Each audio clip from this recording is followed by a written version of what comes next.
Let's just start with Tenessa. What are you doing and why? Well, I am doing what I was elected to do, being a watchdog and making sure we're practicing fiscal responsibility at the city. You are digging deeply into this, so I think, again, kind of what all is going on here. Yeah, I mean, I have some deep concerns. In the last 2 years, we have drawn down reserves by $13 million based on spending that happened 4 years ago when I wasn't on the council. They made some unprecedented modifications to revenue projections to the tune of $65 million over that 10-year span. The city council. Yeah, the council management's recommendations, the modifications that they proposed to the council. But that justified unprecedented raises that have come out throughout the city. We're talking 20, 30, 40, as much as 79% raises. Everyone in the city got a raise. And now, in the last 2 quarters, our cash reserves are at a negative balance.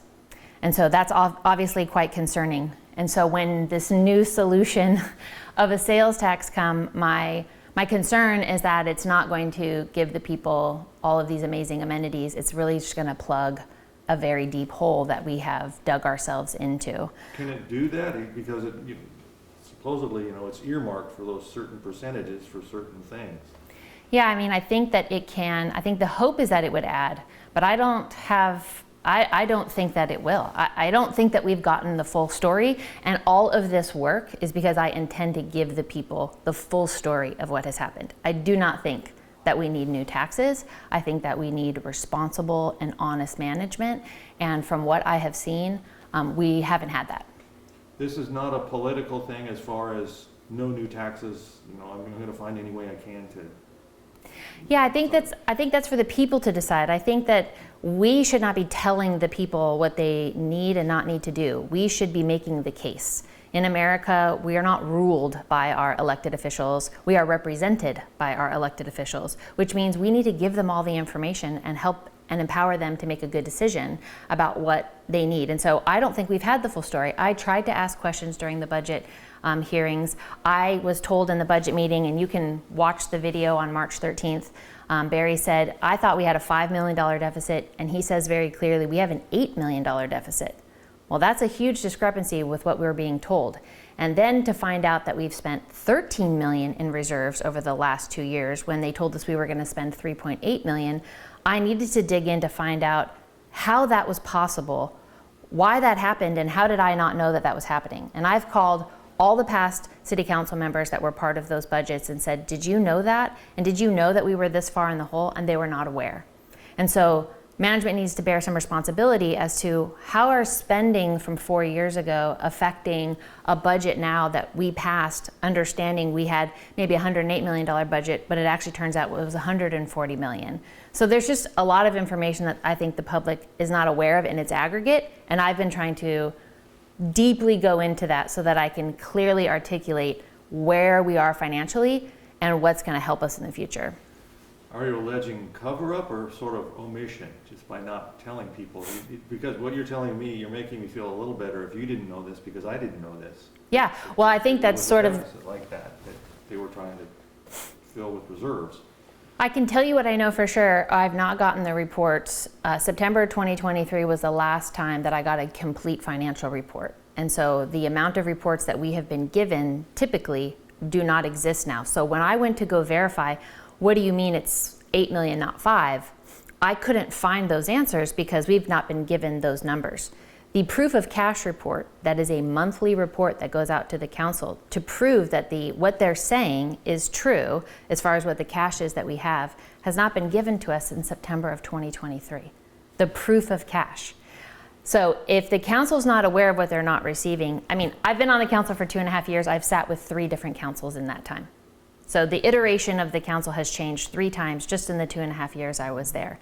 And so now all of a sudden, I'm the longest standing member, on this current, that passed the last budget that can say, no, we did not pass that kind of spending. What do you mean? So to then go find out, we've carried over $27 million of spending from 4 years ago that was not disclosed to us. that we don't have the financials to see what it is that this budget is and if it's keeping track. That's why I think we didn't know. And purposely, I think we have not been given the reports. And so what you may have heard in the budget meeting is, well, Oracle is to blame. We have a new system. But that same system produces hundreds of reports for an audit. So of course it can produce the 5 reports that are required for the city council to make good decisions. If they need that information for the audit and they need that information to be accountable to the state, they most certainly need to give that information to the council, who is accountable to the people. Are you able to do this because you're the longest tenured council member, or are you kind of a lone wolf on the council doing it? Unfortunately, I'm by myself doing this.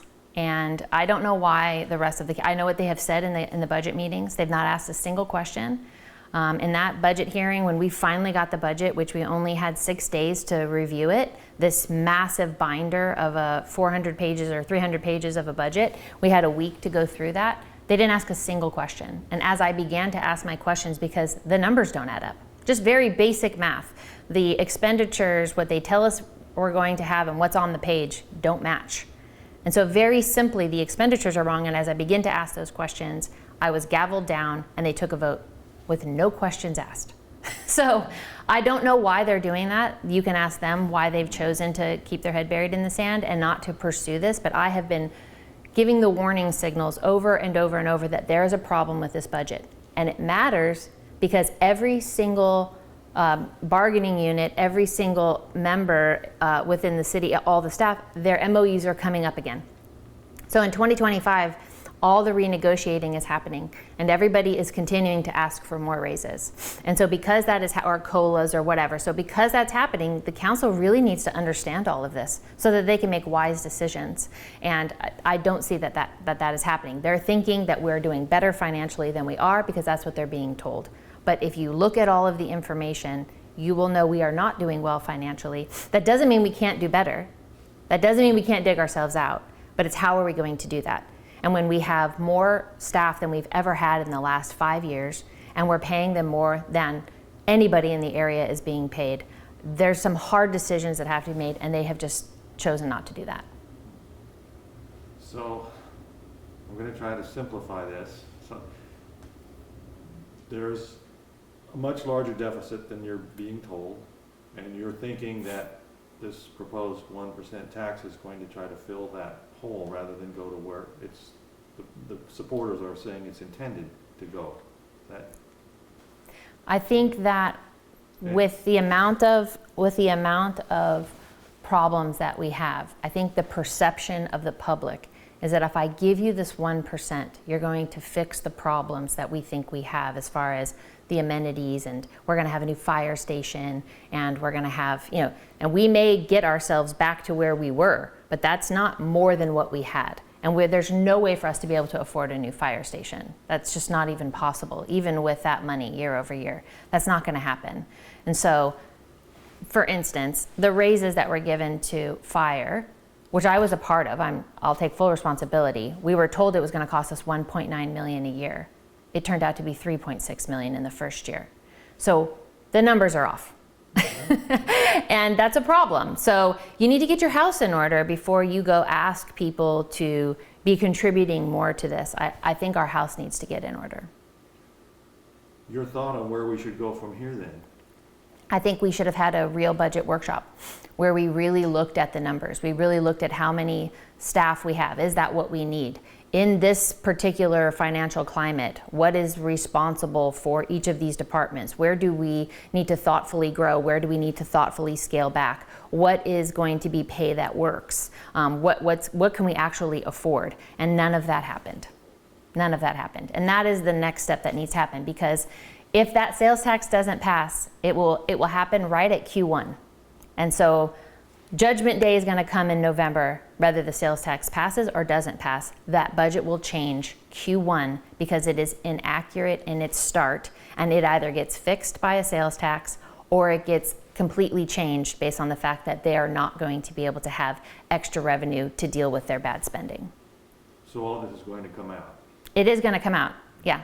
It's what you do about it. Do you get ahead of it and deal with it so that you actually earn trust with the people? So if they really want to get to that sales tax, it's in a good financial position that you then can add those amenities they're talking about?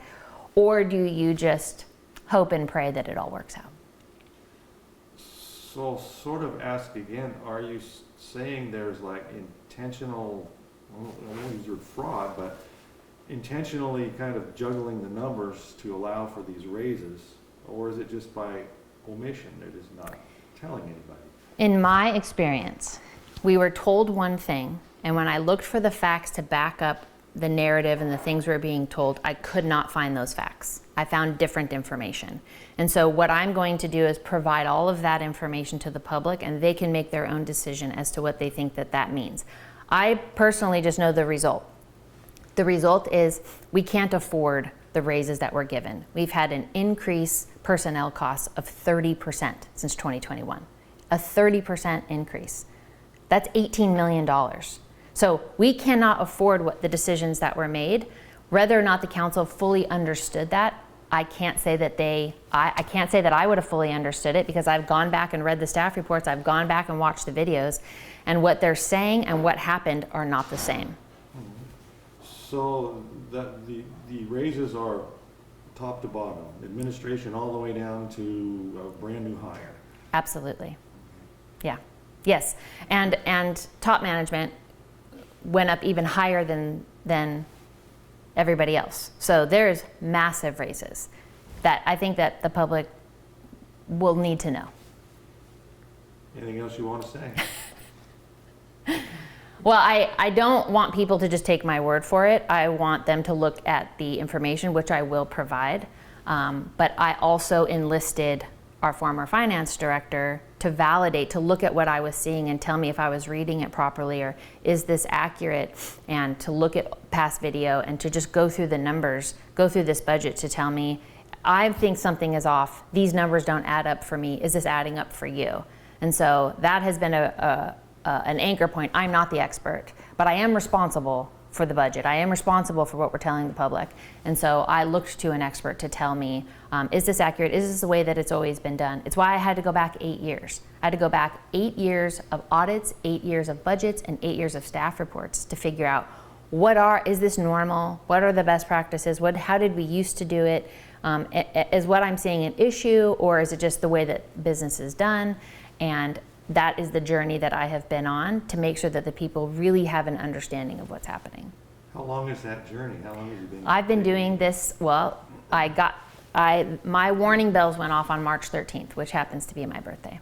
And I have been deep diving into this, I would say, since March. So it's been about 4 to 5 months of 10 to 12 hour days, really trying to understand it, because it is complicated when you're not being given all the information. So you're trying to find out what should be there when you don't know what should be there. So what is there, then what should be there, and then where can you find that information? And there used to be a transparency portal, but that doesn't exist anymore on the website. There used to be a way that you could get that information, and now it's much more difficult.